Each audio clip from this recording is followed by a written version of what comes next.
afternoon. Welcome. From Hawaiʻi Wildfire Management Organization. We're sort of busy behind the scenes, and so we didn't do a formal welcome, so I'll just say it right now on behalf of our organization. We're so excited to see you all here. Thank you so much for joining us.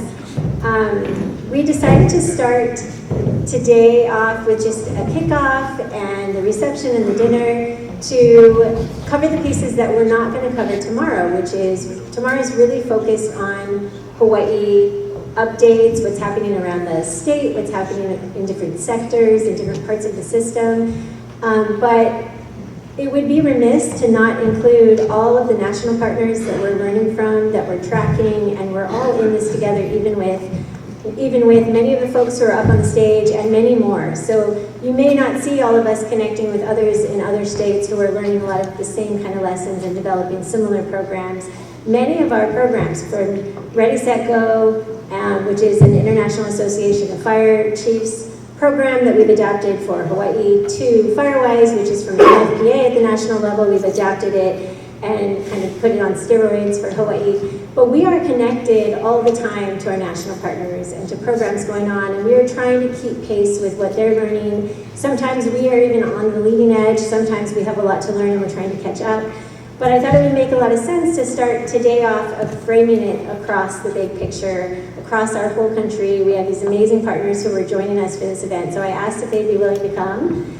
And each of them has a wealth of expertise and experience and a lifetime and a career of investing what they're going to talk about today. And it's each very different. So what I have invited them to do is to spend a little bit of time talking about what lessons are being learned now that we're having these wind-driven urban conflagrations, from Marshall Fire to Paradise in California, to Lahaina, to the Southern California fires. And even there was a season of lots of giant fires on Oregon that didn't get as much national attention, but they have had their own big deal things happen, and it's happening more and more across the country. And there's a lot being learned, and there's a lot of expertise to be gleaned from these folks here. So what I'd like to do, actually, which we didn't talk about, but if before you talk about your perspective, if you could also introduce yourself and maybe give some of your background and what you work on, then it might make sense where the conversation goes. But to start things off, I wanted to invite Derek Alkonis from the Underwriters Laboratories Fire Safety Research Institute. He was project lead on the Lahaina analysis and also on the Southern California analysis, but he's also spent time as a fire chief and has a really good perspective on what we're facing now when it comes to these new types of events, this new climate that we're facing, looking at the built environment, looking at the firefighting aspect and the land management. And so I wanted to start this off kind of big picture, and then we'll dive into each of our other panelists' expertise beyond that. So if Derek, you want to start us off and just set the scene, that'd be great. Okay, well, thank you for the invite to come to Kauaʻi. It's good to be here. So I work for Underwriters Laboratory Research Institutes. They've been around for over 120 years, long time. You probably know them as the little UL logo. And hold on, there we go. And that logo means a lot to people. It means safety. We are safety engineers, essentially. And recently, we have really been studying wildland-urban interface fires, and mostly urban conflagrations. So I'll say wildfire-initiated, vegetation-initiated, then fires that move into the built environment. And Elizabeth asked, explain what you're seeing, what you're learning from studying the Lahaina fire to studying the Southern California fires, and we've studied many more before that. But just what we're seeing from our vantage point is first the weather, and I'm no weatherman, John, but I do watch it on TV, and and I think we all are kind of budding meteorologists, right? Or at least we should be. And what we're finding is there's this trending that's going on. I mean, we're seeing these episodes of drought. The planet is heating up. 2024 was the hottest year on record. 2025 was like the 4th hottest year on record. And if you look at the 10 hottest years on record, they pretty much started like 2006 and then go to 2025, right? I mean, so we are seeing this trend. We're also obviously seeing all of these fires. If you look at California, which is a good test bed for wildland fires that are moving into the through the interface and getting into the built environment, much with what you experienced too in Maui, that we've seen on the news for so many years in California. If you look at the 20 most lists, and those come out every year from CAL FIRE, the 20 most destructive fire list that came out in 2025, 15 of the fires on that list occurred in the last 10 years. And they've been keeping records for, I don't know, close to 100 years. The most deadly fires,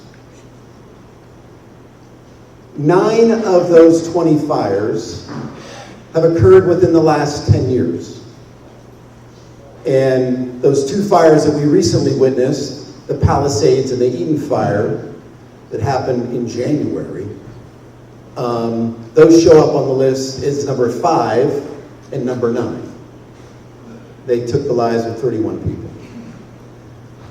So, what's my point?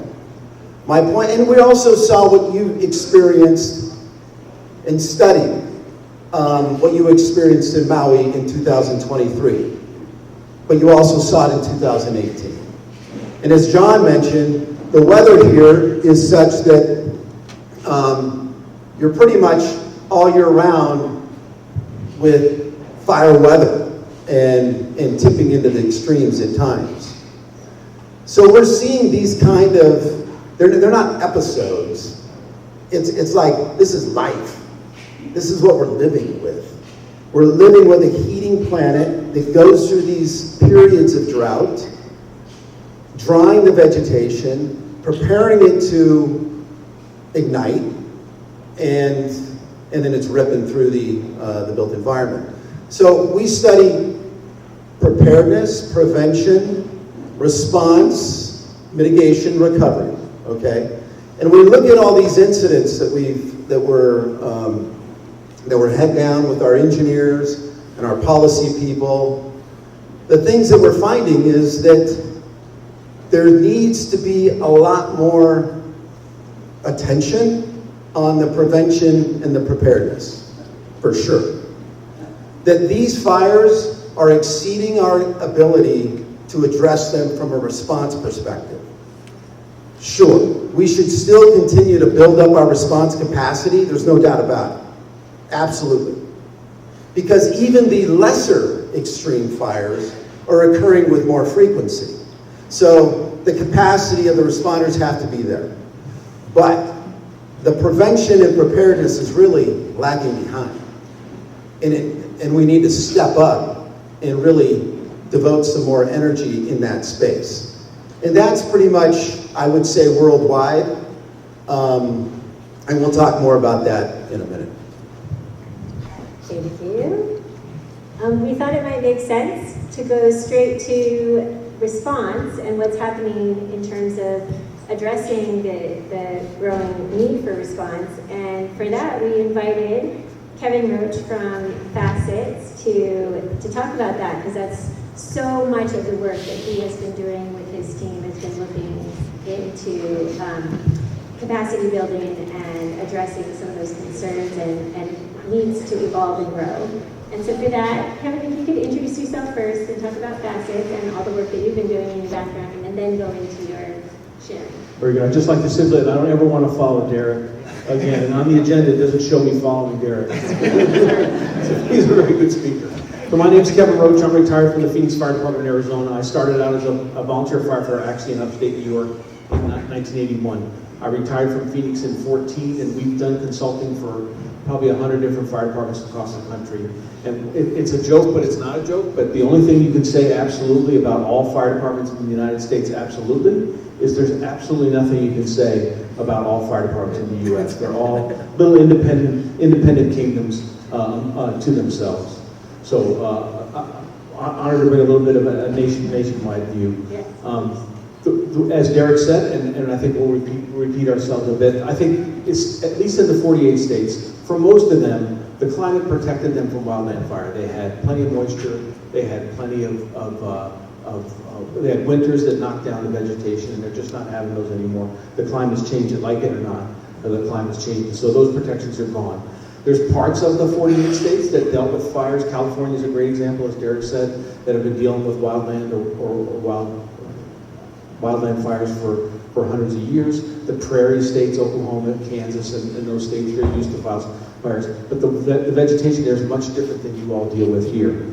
I meant to say when I started, wow, I don't think there's another place in the country, maybe outside of California, where you could bring this group together that's so well represented. And I'm not just kissing your butts early in the conference, but it's amazing. I expected the room to be maybe 50 people. But this is amazing. You all should congratulate yourselves on this. But just to go on, the fire service in Hawaii is different than the fire service in the 48 states. In the 48 states, about 80% of the land area, round numbers, is protected by volunteer firefighters, and 20% of the land area is protected by career firefighters or paid firefighters. The volunteer firefighters protect about 80% of the land, 20% of the population, and it just flips for the career firefighters. And the volunteer fire service in the 48 states is dying. The butcher, the baker, and the candlestick maker that used to staff the volunteer fire department, they have 2 jobs now. They're trying to put their kids through a very expensive college education, and the world has changed. There's this thing called the internet that takes people's time up also. And the basic cost of living has changed. So there's going to be some major changes in the 48 states, I think. They're already starting in some of the states. Some places will be volunteer for 1,000 years, other places won't be volunteer 2 years from now. But the volunteer fire service is barely able to get out the door on fires and medical emergencies now. They don't spend very much time on prevention at all. And then I'd say also in most fire departments, and I'm generalizing, so forgive me please, prevention and mitigation and even wildland firefighting are not as held, they're not held in as high regard as structural firefighting, dragging hose lines down hallways and stuff like that. So most firefighters, it's like a prison sentence to be in fire prevention. There are certain talented people that are in prevention. I'm seeing some smiles in the crowd. No one's throwing vegetables at me, so I think you agree. I think we have to change that paradigm because as Derek said, and I'm sure will be repeated many times, we can't fight our way out of this incident. The fires are too strong.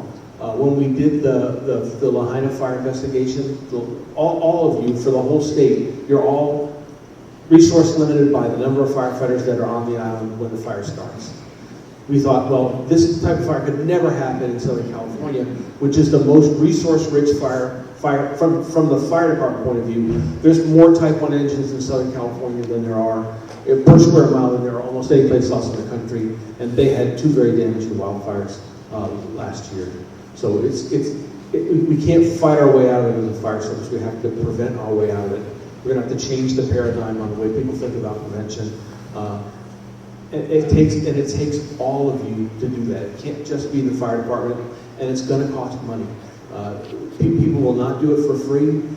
People talk in the abstract about doing vegetation management on their land and stuff like that until it's a tree that they like and they're over the fence in their backyard. So it's not going to be easy, but I think we have to shift that paradigm because the weather's changing on us anyway, the climate's changing on us anyway, the fire service is changing at the same time, and I think it's going to take an all of us effort to make it go. Thank you, Kevin. So clearly we have a challenge before us, and can I just say prevention is the cool place to be? At least some of us. I didn't say it was a bad place. Some of us think that, but I do know it's a thing, right? It's not as exciting, and it's slow moving, and it's a long game, and I don't think that's for everybody, maybe, because you don't get those quick wins, but I would call this a win. I mean, we've been all at this for a long time, and tomorrow you'll see a lot of highlights from a lot of folks who put a lot of time in and made a lot of progress, so it is pretty cool, as we say. Okay, so clearly we're not going to firefight our way out of this, and I thought we could slide over to some of our other panelists and talk about the systems that shape the risk we face before a fire even occurs. So maybe we could start off with Justice Jones. Can you introduce yourself and your background, and then talk a little bit about the role that building codes and fire codes play in reducing these types of risks? Yeah, absolutely. Thank you, Elizabeth, and thanks for the invitation to be here with all of you and share this precious time. My background comes from multiple disciplines. I started out in a little village in Ruidoso, New Mexico in 2002, where we wrote the first wildland urban interface code in New Mexico. And I had the opportunity to respond back to that community 12 years later and look up at a hillside at all the homes that had been built in compliance to this code. And every single home that had complied had survived, and every home that hadn't had burned. And that really drove home to me the power of prevention. I also wanted to give a disclaimer that there's probably nothing more terrifying for me than a wildfire than talking after Derek and before Derek. But I am excited, and I'm very passionate about the message that I'm bringing here today, because you're exactly right. This isn't a situation we will be able to fight our way out of. That's not to say firefighting isn't critical, and that other practices like fuels mitigation that we're doing on the ground isn't critical, but what we're essentially doing is buying our communities time to catch up in resiliency to the threat. And so we have to keep doing that, and we'll have to keep doing that inevitably. But where we're going to finally draw a line in the sand and stop this problem from getting worse is in the built environment. And my experience in the wildland community, both at the local leading efforts for the Texas A&M Forest Service at the statewide level. Also, our worst fire in history was driven by the dry side of a tropical storm. So we're seeing these climate events interact and overplay. In addition, I led the Austin Fire Department in developing and adopting the Wildland Urban Interface Code. And I did that not based on my belief, theoretically based on my belief in what I saw and learned by experience, that codes are caring. Codes are how we solidify how we care and take care of our communities. So in the International Code Council, when we're working to help develop these codes along with stakeholders from all over the country, we're doing that not because we love buildings, because we care about the people in those buildings, the grandmas and aunties that survived that fire because they couldn't evacuate their community and their home became their last resort survival area. And we've been here before. Many of you are probably aware, none of you were there, but many of you are aware of the Great Chicago Fire in 1871. We lost over 300 people on that fire. 100,000 people were left homeless. At the same time, the Great Vestigo Fire was happening. That resulted in upwards of 2,500 losses, 1,100 confirmed fatalities. Those happened on the same day. We did something right and we did something wrong at that time. What we did right is the folks that were leaders in Chicago took action. They decided that we weren't going to be victims anymore. We were going to develop codes that protected people in place. But that fire overshadowed what the worst fire in American history was, which is a wildland fire. And what we're seeing now is these two worlds collide, like Derek was talking about, in a way that's unprecedented. And so my belief in the code stems in my belief in you and your caring for your community and your ability to make the hard decisions, to step up to the plate and communicate honestly with the public that you're going to take action after this event to put rules in place that will help protect them and their families in the future. Because for me, those rules equal love. They equal love for each other and a caring. And this land is built on caring for each other and the land caring for us, right? And so this is an ethos in Hawaii that allows you to move forward together. You believe that we're in this together, correct? And so we have to move forward together. That doesn't mean it's the fire department's sole responsibility to take this on. The Wildland Urban Interface Code and other codes aren't a silver bullet. They're one tool in your tool belt. As I mentioned, all those other things need to happen. And in order that fire chief or that public official to be successful, he's going to have, or she's going to have all of you standing behind them. This is a community-wide effort. Both the leadership needs to understand their role and the community needs to accept that this is going to change things for us, but it's going to change things for the better. It's going to make sure that when kids go to bed at night, they wake up safe and sound, because regardless of what happens, they're in a structure that can protect them in those events. So let's start to skate to the puck in a world where we know that we're drawing a line in the sand and everything is going to be better afterwards, while we continue to catch up with all the challenges that we face to create more resiliency in our communities. Thank you, Justice. And in that same trajectory, codes, standards, ordinance, at the zoom out level, there's a lot of work to do at the bigger picture planning level to just think ahead of time about all of these issues and how best to plan. And for that, we've invited, we've invited Doug Green to just talk about how land use planning fits into this whole picture. And maybe if you could talk about where you see some of the biggest opportunities to integrate wildfire risk reduction into land use planning efforts. Sure, thanks, Oh, Elizabeth. and don't forget to introduce yourself. Oh, I'll get there. Usually when I go to wildfire conferences, it's always, I'm going to speak on land use planning. It's the least sexy thing anyone can hear. When I saw Justice was going to talk about codes, I was like, I may be okay. But no, you're good. So my name is Doug Green. I had a career in the fire service in Oregon, and I also have a career before that as a land use planner. I currently work for an organization that reduces wildfire risk in communities through land use planning, through policy implementation, strategic planning type things. So I'm tried and true. I love land use planners. If you've heard me speak before, I understand the importance of land use planning, and I think they are the underutilized superheroes when it comes to wildfire risk reduction in communities.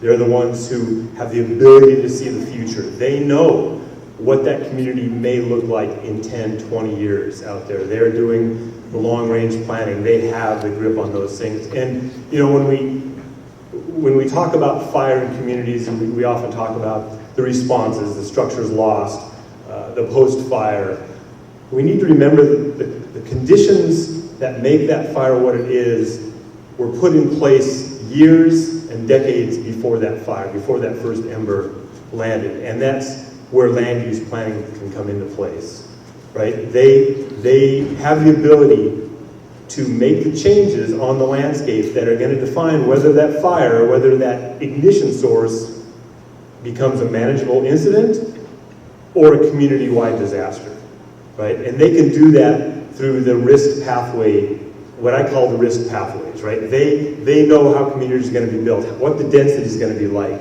how the subdivision is going to be laid out, what kind of egress we're going to have, can we get fire trucks in when people are leaving? They have the ability to look at all that. And when you look at this, what I call again, this risk pathway, which is where are we going to build our next developments and our next homes? How are we going to lay those out? You know, what's it going to look like? What are we going to build in that? What kind of connections are we going to allow in that community? And how are we going to maintain that? Those 5 things are key to defining what that fire is going to look like. We can't stop all ignitions, obviously. And a fire starts with an ignition, but a disaster starts with a pathway. You need a pathway into that community and through that community for that fire to rise to that level.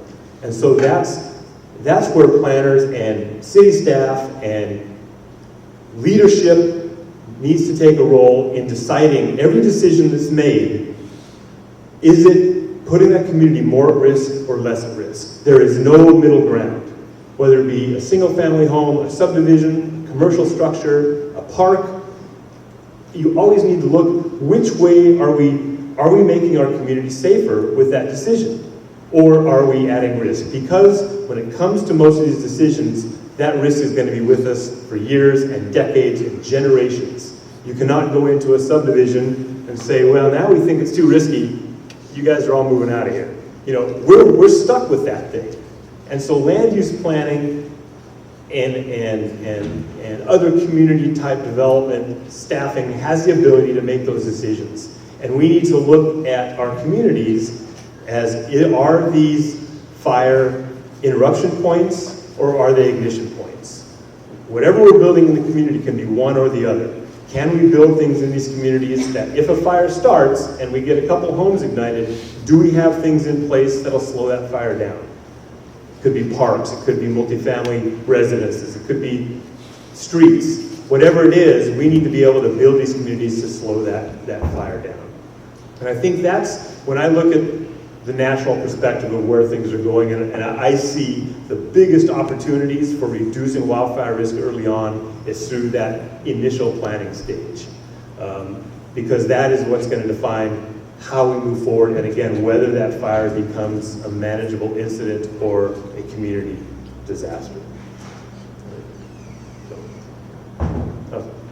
All right. I can go on. Well, I'm looking at the clock, like, we have, What are- everybody's been talking shorter than they planned, so we have time. And we would do Well, it. and I'll take it. And so, just to break those down just a little bit, because I think it's important when you look at each piece of those.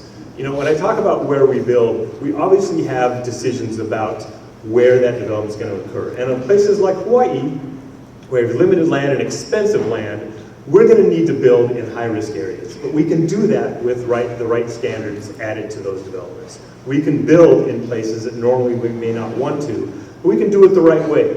And so there are ways to build in these places and make it safe for people to live there and make it safe for fire departments to get in there and do their job, right? And again, that's part of the land use planning process. In terms of how we design it, the subdivisions need to be designed, again, with fire in mind, with hazards in mind. Can we get people out of there when fire departments are coming in there? What's the density look like? Do we have enough egresses and ways in and out of that place? Are we designing our streets in those subdivisions in line with the trade winds? Are we designing pathways that are bringing that fire through that subdivision, or are we altering that road a little bit to maybe block that? So there's a lot of things we can, and this is an emerging science in this country when we look at fire pathways in communities and how not just necessarily trying to stop a fire here, but how we can design communities so that fire pathway slows down.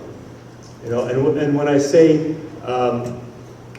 how we build is pretty obvious, right? We want to make sure we're building homes and structures that are not fuel packages. We do not want to add to this fire. We want to have homes, commercial buildings be this interruption points, not ignition points. And it ties in closely with Justice and his codes, right? You can build a house that meets these great codes, but still if that subdivision does not meet certain standards, that house is still at risk. And I think what I really wanted to get to is this connection piece. And this is the most overlooked and hard to regulate out of any of these, right? What are we allowing and building in these communities that are offering these wicks, these fire pathways from one structure to another? Fences, outbuildings, bushes, utility corridors, plastic sheds we buy after the fact because we need somewhere to store a shed. You know, all these things are these fire pathways through the community, these connecting points, and that's how these fires move through these communities. They go from one to another, and Derek has seen this over and over again, and that's what we need to regulate when we design these subdivisions. How can we limit these pathways, require that fences not be combustible, require there's setbacks from combustible items in there, and keep these pathways from causing these fires to take out our communities. And I guess last would be just maintenance, accumulation of stuff, right? We can design communities that are bulletproof and meet every single code from the beginning, and within a year, we have sheds built on there.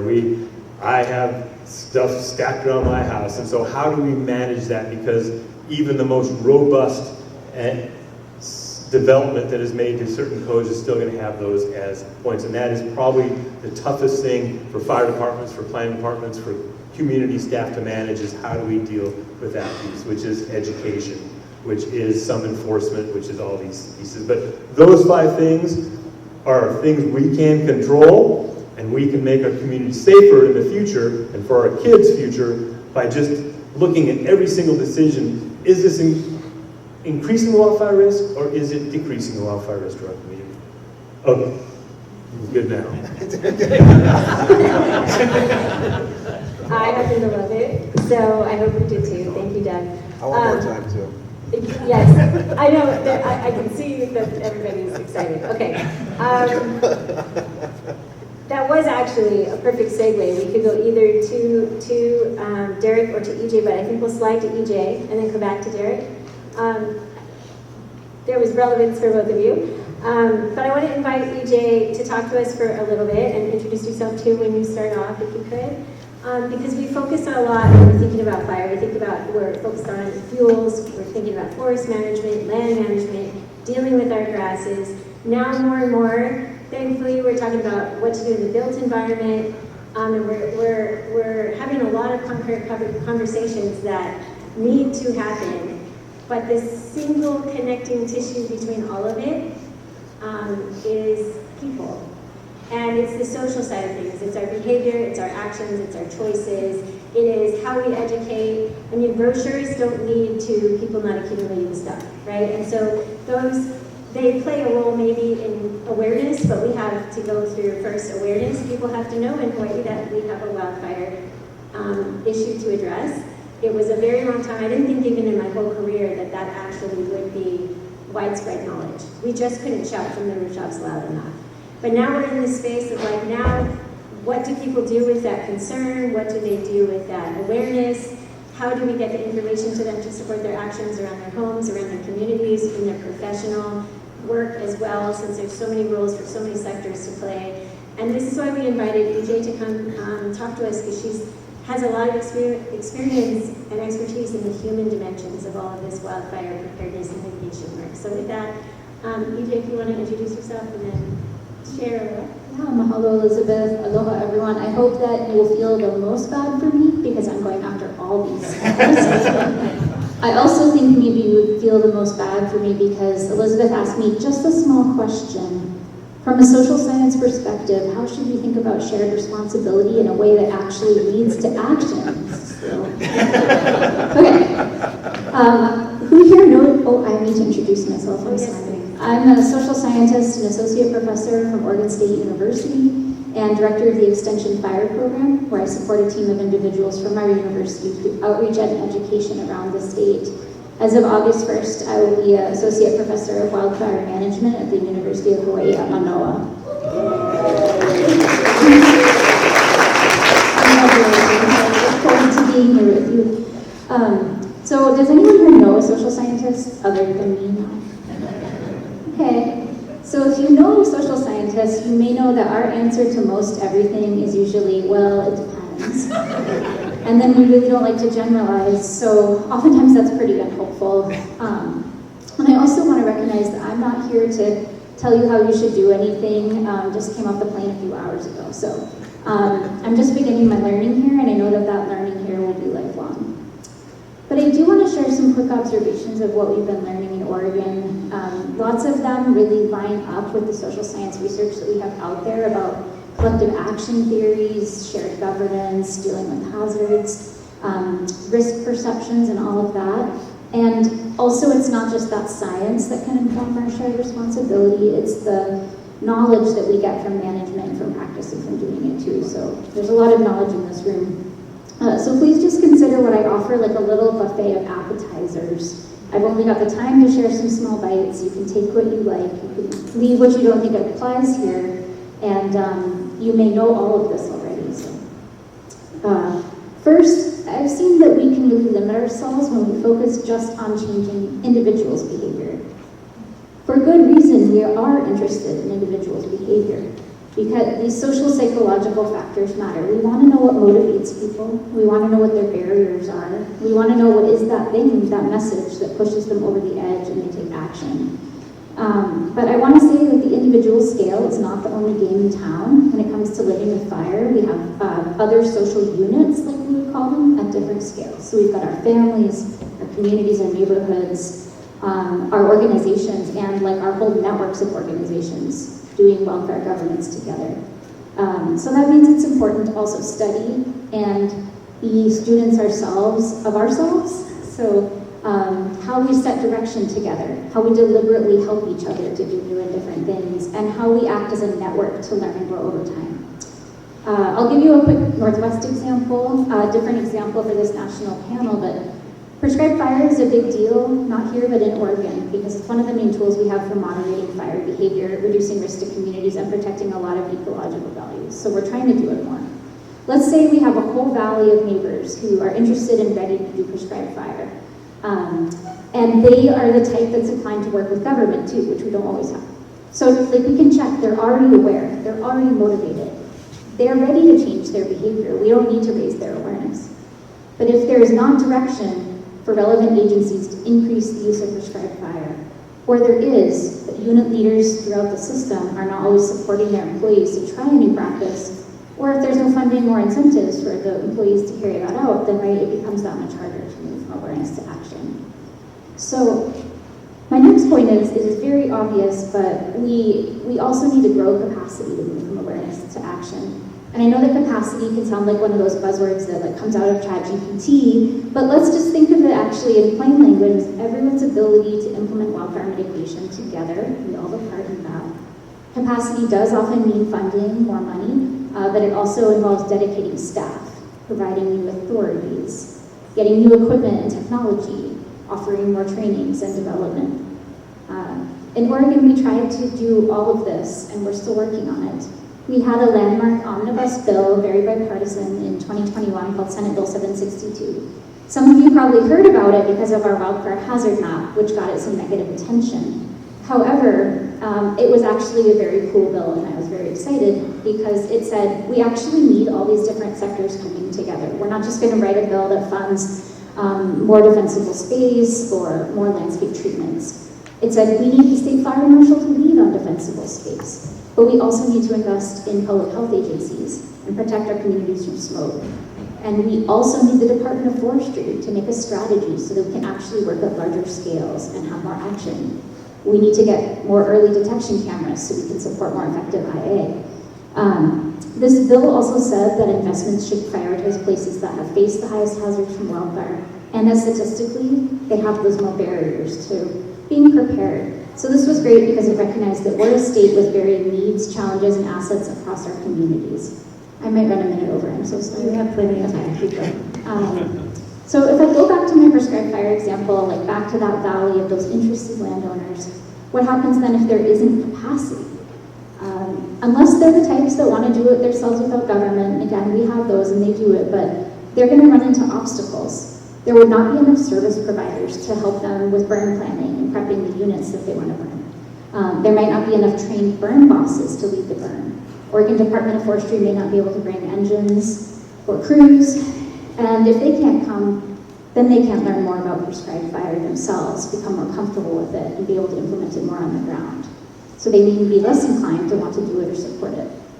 And just FYI, what we're trying to do to overcome these problems, not to just leave you with problems, is we're implementing a certified burn manager training. We have a liability pool for practitioners. ODF created a prescribed fire policy internally for the first time. Our fire program team offers educational field-based events and burns to get people out because experiential learning is really important. And landowners have started organizing into prescribed burn associations together from the ground up as community members. And I would just say there's transferable lessons here for mitigation. This prescribed fire example can teach something here, which is that, in mitigation, we can train more practitioners. That's a way to build capacity.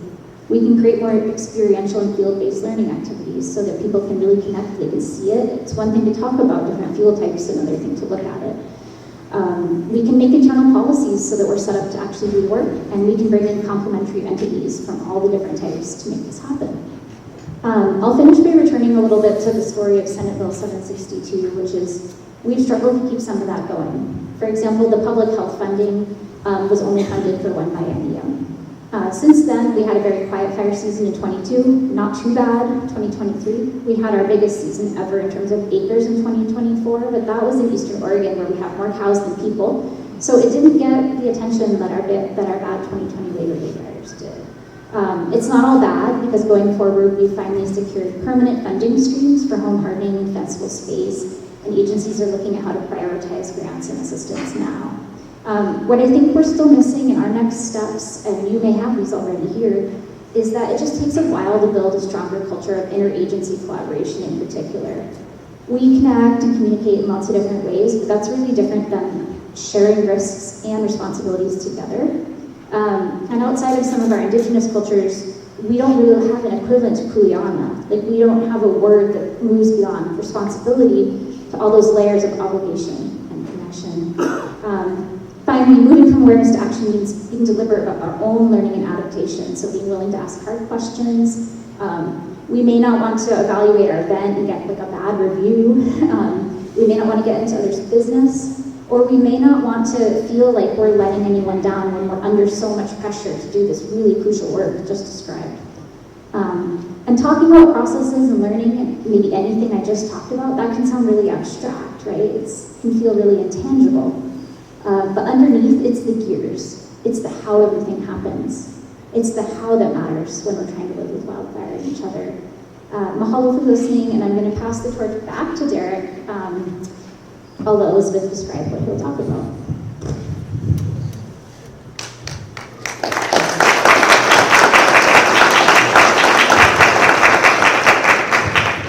Thanks, CJ. So we do the hard science. We have engineers that look at the facts.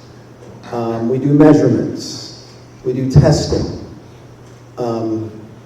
And when we're looking at these fires, we actually walk many of the properties that were partially burned down, because you can learn a lot from those. And it turns out that in these conflagrations that we're seeing, these wind-driven fires, which consequently, when you're talking to some of the most experienced fires on the planet, which are operating in that Southern California region, they've been up and down the state for the past 30 years.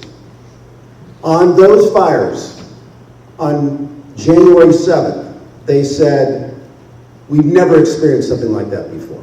Never saw it. One of the most experienced persons, who was qualified Type 1 IC, qualified Type 1 plants, qualified Type 1 Ops Chief, which is a big deal in the response world. It means they can run a hurricane, they can run anything. I mean, the whole world could be burning, they run it, right? They know things. That individual said, I think we lack the imagination of what the planet can push at us. Think about that for a minute. Like, we lack the imagination to determine like what is needed to mitigate this hazard, and especially to respond to it. And again, these are the most experienced firefighters on the planet in that world in terms of conflagrations. A lot of those fires that are on that top 20 list, they're on it because they've been here, they've been around for 35 years. They walk that dirt. So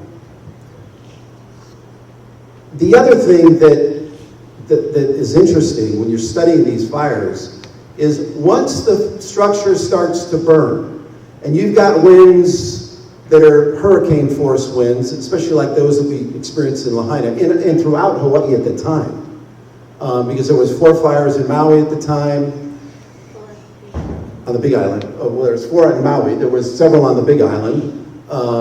And you could have several on other islands too. It just so happened it didn't happen that day, but it could.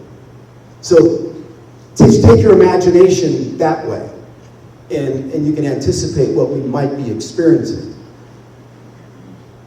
In terms of the loss to structures, once structures start burning in hurricane force winds, it burns. Chief Ventura doesn't have enough people to rescue every fire, to rescue every house or suppress the fire in every house. It doesn't happen. California, Southern California, which is the largest compilation of resources on the planet, on a fire. You can't get any more. They couldn't do it. 16,000 structures were lost, close to 16,000, 32 people that passed away. 250,000 people were evacuated. Okay, all of that to say, back to the human behavior, and back to the prevention, back to the planning. And we said it was key. The human behavior element is like big time important. I don't know what the word is, but gigantic important. It's like the most important. And you think about, and as we've been studying these things, because we look at all of the prevention aspects, all of the preparedness aspects, or emergency management, what they were doing, were they prepared, really understanding. We get into the phone logs, like how were they communicating. We look at all the weather, look at every word that, and you know this because we did it on your stuff, right, John? We criticize every single word. Was it communicated correctly? Were they given the proper orders? Many times they were doing the best they can in an emergency situation. But the human behavior element is where everybody needs to engage and prepare for these events. And it's back to that preparedness. And I would, as we're studying, we're like thinking about, what does that look like? What does that look like for a citizen, for a resident in their homes? It means being aware that the weather's changing. And we have very high wildfire risk. And risk that it may rip through my neighborhood and take out my home and the next home and so on. Especially when we don't have the separation distance that we should. Oh, I see look at that. There's a fire guy right there that I worked with for 30 years. Who's a resident of the Big Island now.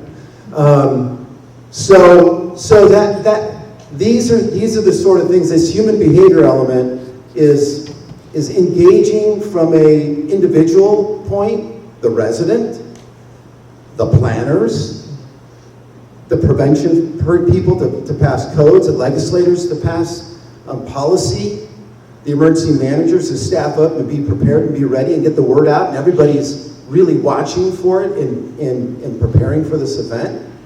This is not spot, some people are doing it. No, it means everybody's got to do it. I mean, I think that's where we're at. I don't think where it's at. I know it's where we're at today in preparing for tomorrow. So I think we're going to go to somebody else because I think I've talked too much. We can go to someone else. Oh, is this It's okay. We don't want to follow you. Well, Well, I took it out because I thought I was going to give it to you. Oh, I just turned it on. Okay. I actually was going to have you follow up on something else, but since you just went, does anyone else want to follow up on that before I ask my questions? Are you going to ask that one? Okay, so after Doug went, and he was talking about land use planning, and Justice went and was talking about codes, I think you might be able to go more into detail because so many folks here are interested and we're really focusing on zone 0. We're talking about the first 5 feet around the house and how that can make or break whether the house survives. And how does that stack up with, or what are the things that you're finding? Because I think in our agenda, we didn't actually do a lot of sessions on this is what you do to safeguard your home or your community. We have focused our agenda on keeping tabs on everything that's going on across Hawaii, or it's not everything. I have a whole big thing about how it's not everything because there's so much, which is awesome. But the idea of our agenda was to just keep everyone in the loop about all the stuff that's happening, but we actually didn't. We have that in other workshops and all our materials and everything else about that. But how does what we're recommending to residents show up in what you've seen or not seen and how things have gone awry in these conflagration events that you guys have studied? so for zone 0, I mean, that's extremely important. I mean, that first 5 feet is where the ignition takes place. Embers, millions of embers, I would say, depending on how much vegetation that is burning. It's thrown up into the wind stream, and the ember cast gets showered down on finding every possible vulnerability. And there's roughly like 40 vulnerabilities that the National Institute of Standards and Technology has identified through their different studies that they've done. So there's, around your home, there's about 40 vulnerabilities. So think about every little crack that an ember can get into. And you've got millions of them coming in a certain amount of time. with a certain speed, wanting to wedge themselves in someplace.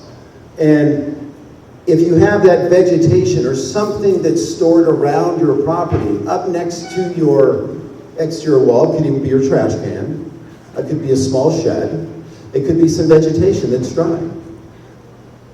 That is a residence area that embers can start to burn and start to burn in that eave line, get up into your attic space. When it's in the attic space, it's gone.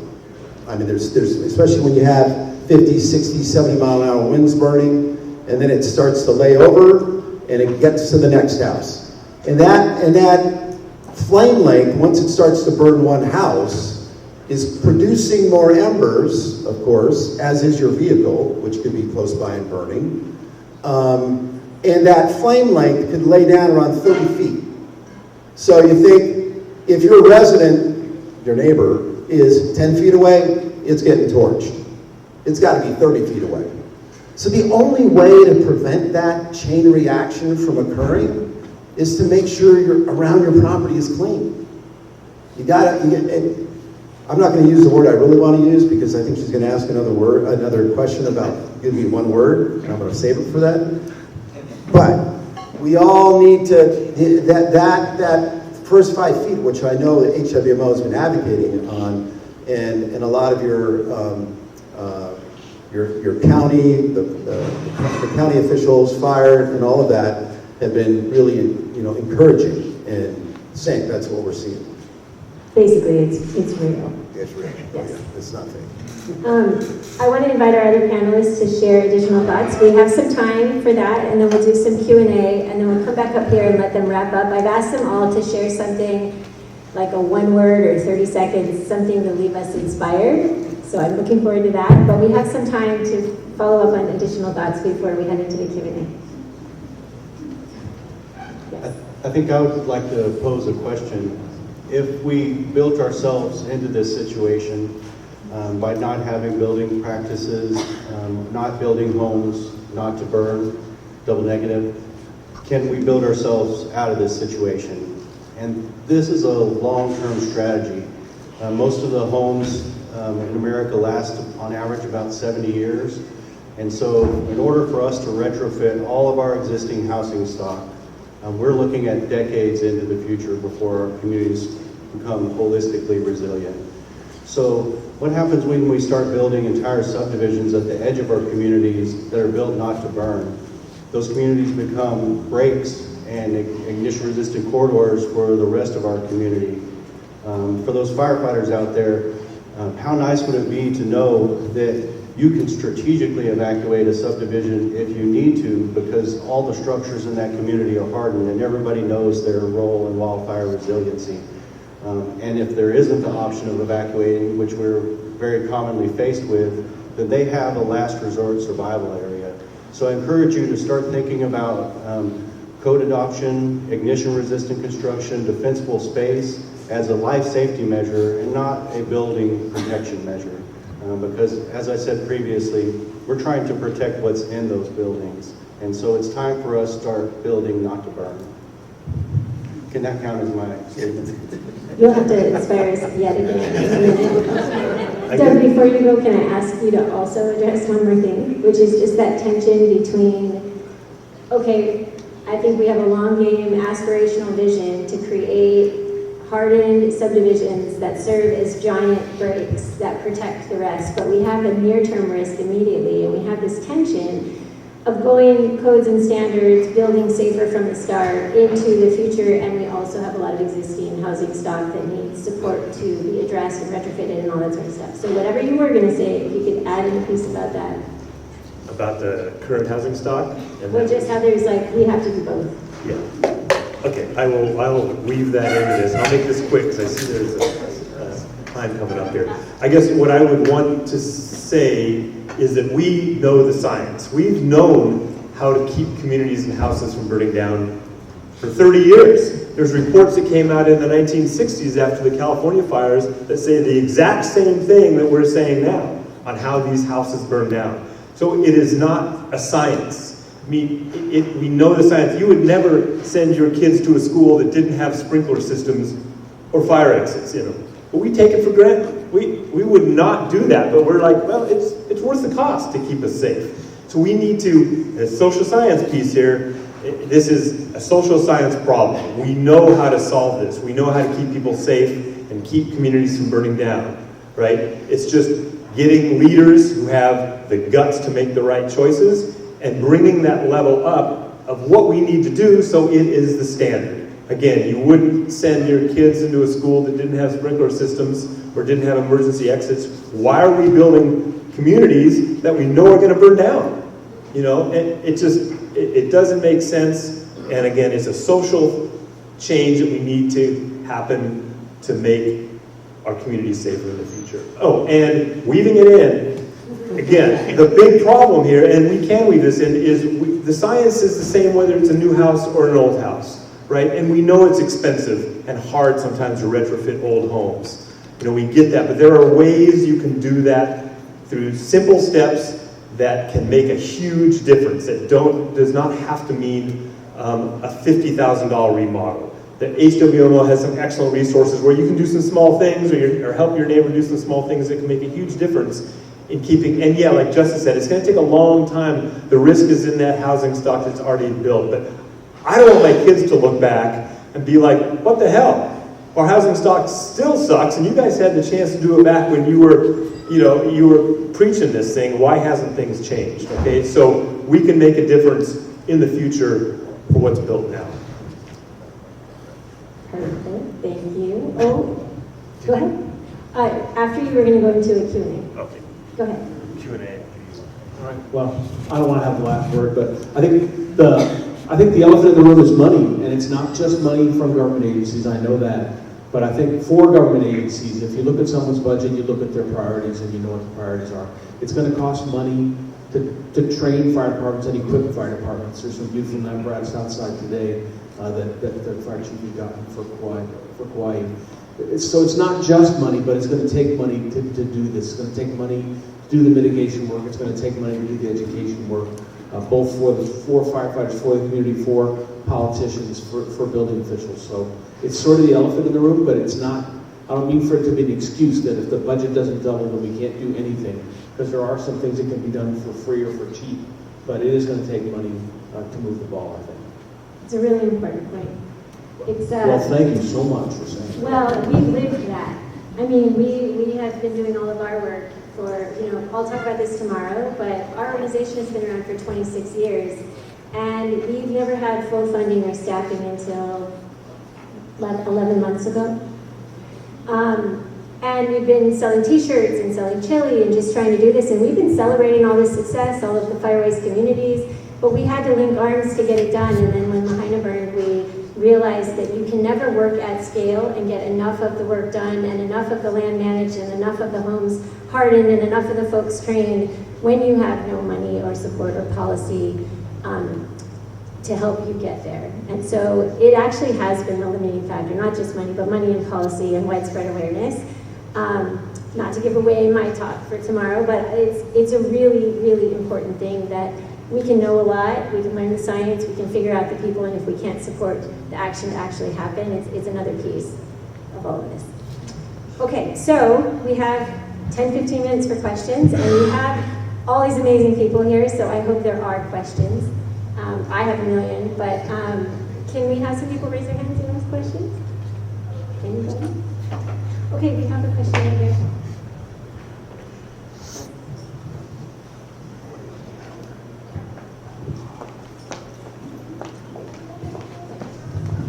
Thank you. Hi, my name is Laura Lindsay. I work for Catholic Charities. So we do the tail end after you guys do all of what you do. But I was attending a housing conference recently, and they were talking about increasing the density and narrowing the driveways, and that seems completely counter to what we actually need to do. But part of it is because they're talking about affordable housing and cutting costs. So how can we prevent further building of stuff that we should be building? Doug, you can start. It's kind of a Doug question. Yeah, this is a big one, right? This is this density versus danger piece, right? And there's no, it's a wicked problem, and there's no easy solutions for this. We, you know, coming from the fire service, right, we're like, density's bad. You can't do that. We can't keep structure-to-structure emission from happening if you get it built close. And, you know, fire departments tend to be very close-sided, right? We don't care about what the other priorities are because we're trying to save lives and save properties, and that's what we do. But in reality, we know that, especially again on places like Hawaii, where there's limited land and it's really expensive, we need to have density. I mean, there's just no way about it. And so there are ways to have both. They are not mutually exclusive. Is it the safest? Probably not. The safest is probably a concrete building that you're 30 feet from your neighbor with no windows, but there's got to be compromises. I think right? that's jail. Yeah, exactly. You're safe there.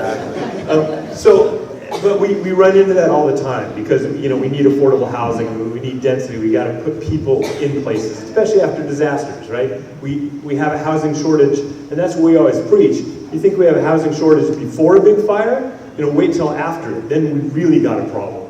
And so there's a lot of research going on right now. What ICC is doing with Justice is looking into this. You know, how do we build homes that are closer together, that are still safe? And there's ways to do it with materials. There's ways to do it with altering how buildings are set next to one another so you don't have radiant walls necessarily facing each other. Derek probably knows this better than anybody in the research he's done. So there's not an easy answer. Every one of these has a different solution to it, and maybe every parcel has a different solution to it in terms of how you get there. But there are ways to do it, and we're all working on that. There's just not an easy answer. I think the other issue is insurability. Yeah. I mean, if you can't get insurance for the property, then you're not going to be allowed to build it. And this is a huge issue around the country. I mean, I'll just give you some stats for California. For the insurance of last resort, which we would go to if you can't get insurance because you live in an area that has been impacted by wildfire, that was about 150,000 people in 2015 that were part of that program. Today, 680,000 people in that program, with a liability of $700 billion. So the insurance agencies are definitely, I mean, the insurance company, the industry is definitely chiming in on this, like, hey, wait a minute, we don't want to build there. And so they have a say, rightfully so. They're helping us maintain our economy.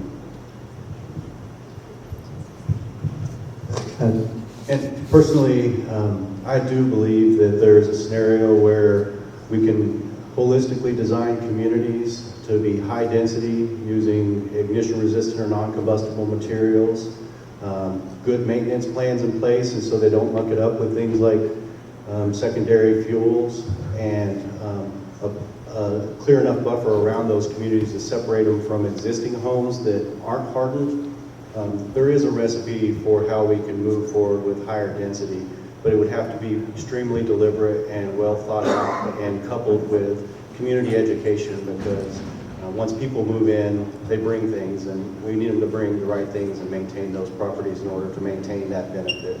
So there's a world where we can continue to develop densely, cut down on things like urban sprawl, erosion, all the things that come with not planning appropriately for the landscape and the values of your community. I might have one last thing to say if we have some other questions. Do you want to say something? Yeah, I just wanted to follow up with, I want to be the voice of someone who would have loved to have been here, the late, great Chief Kazuo Todd.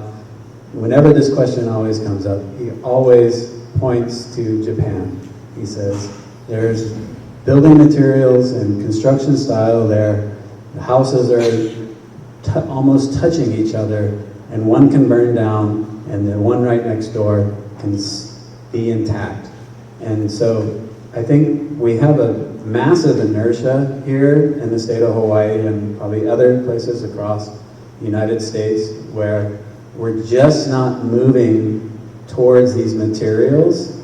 You know, like I work in forestry, and There's a massive timber industry, but we really need the building construction industry to come together with us. You know, the carpenter lobby is a massive lobby here in the state of Hawaii and contributes to specific candidates that support their agendas. And if we don't get those folks on board, along with insurance, saying, you know, this is just unaffordable, we're not going to move forward. We really need some kind of seismic shift there. And I know he would always want to, he brings this up, like I don't want to hear it anymore, but I had to bring it up again because he had a point. You know, our materials are failing us right now. We can't get a window that's not vinyl, you know, that's going to melt. Like we need these new materials to be standard here in the state. I'm glad you brought that up. And we did have to hear about that quite a bit. But maybe we need to hear about it more. I mean, some of this conversation is an invitation to each of you when you are at other types of events and within other types of sectors. We don't have enough folks who are thinking about wildfire, thinking about safety, thinking about things outside of their myopic focus.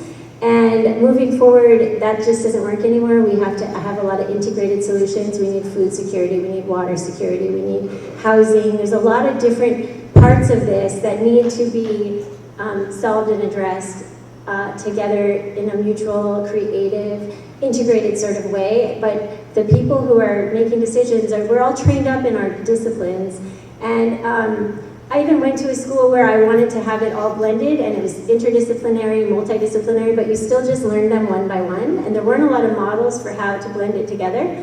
And that is our charge, is to figure out how to house food, have water, and have safety all at once, and so we need to cross-pollinate as much as possible. So we all need to be ambassadors in those environments we go into to pull in some of this thinking. I think I saw a question back there, so can someone bring one?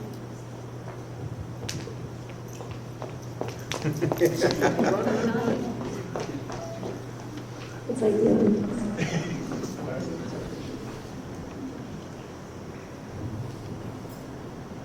So someone mentioned insurability a few minutes ago, and as someone who may or may not have formerly worked for a gigantic insurance company in the United States, one of the biggest motivators around fire and getting people to harden their home, I'm on the Hawaii side, and trying to convince homeowners to do anything is like pulling teeth.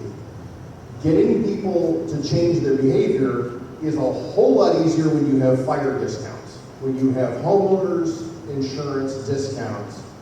But if you talk to the actuaries, as I have done many, many times in my career, they can't issue a discount until there's been a study that says Group A did something, control group did not, Group A had X% fewer losses, therefore a certain actuarial risk decrease is justified. The problem is that fire risk is on average a 20-year event. And so it takes decades to accumulate that, by which time the landscape has probably changed by the time you end up running an experiment. And so nothing ends up happening, ever. So here's my question to the panel. Is there a way, speaking of interdisciplinary, that we could work together, and the entry point is going to be the NAIC, the National Association of Insurance Commissioners, to work with their actuaries on the state regulatory side to say, UL has tested these things, it will work. Places that have put these kinds of codes in that have required the following things, it has been proven to work. How do we short circuit the actuarial risk model that takes 20 years to play out and go right to the regulators to say, we'll be happy if your insurance companies come to us with a discount on the following conditions.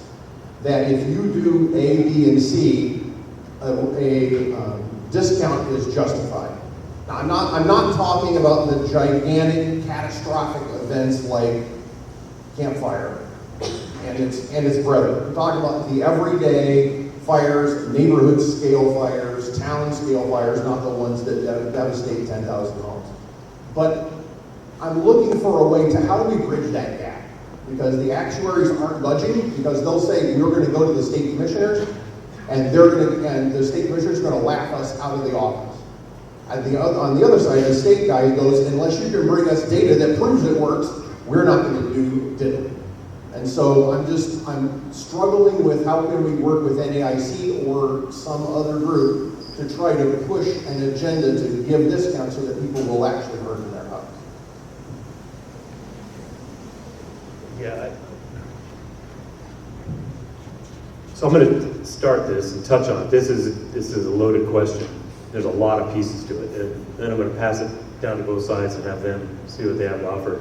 But I guess the first thing, I guess, for everyone else to remember here, and I think it's a good context before I dive too deep, is the insurance companies aren't that concerned about what you do to your house, because they are well aware that no matter what you do to your house, if your neighbor doesn't do anything to their house, it's still going to burn your house down.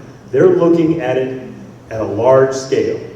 And so, and I don't think we can even talk about discounts, because I think discounts are off the table. I think we're talking about, like Derek said, just retainment of insurance. Yeah, that's kind of where we're at now. And insurance companies are looking for large scale. They want to be certain that this community has passed the right codes, is doing the right things, so that if a fire moves into it, it's not going to take out the entire community and they're going to go bankrupt. So I think for the general public in question, we get a lot of questions on that. Well, what if I do everything right and I still get dropped? It's a risk at scale, right? They're looking at, they're a business and they're trying to figure out, if it's not worth it for them, they're going to bounce out of there and go somewhere different. So I guess just to start the context out, insurance companies look at large scale changes to make sure an area is insurable before they decide to stay in it or go out of it. Derek, you probably have. I mean, I know that this whole incentivization has been discussed at length in the mainland.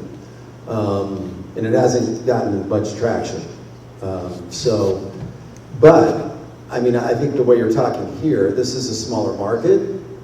Potentially, there could be some traction that could be made here to engage in that work. I mean, I would think this would be I think this is what's awesome about the state in general, is that you have so much momentum right now to do innovative things. This would be one of them. And we would participate in that, for sure, any way that we can provide data to strengthen the cause for incentivization of making modifications to the home, you bet. So, it's a good idea. Okay, well, I'm going to ask you to join me in thanking our panelists for sharing. And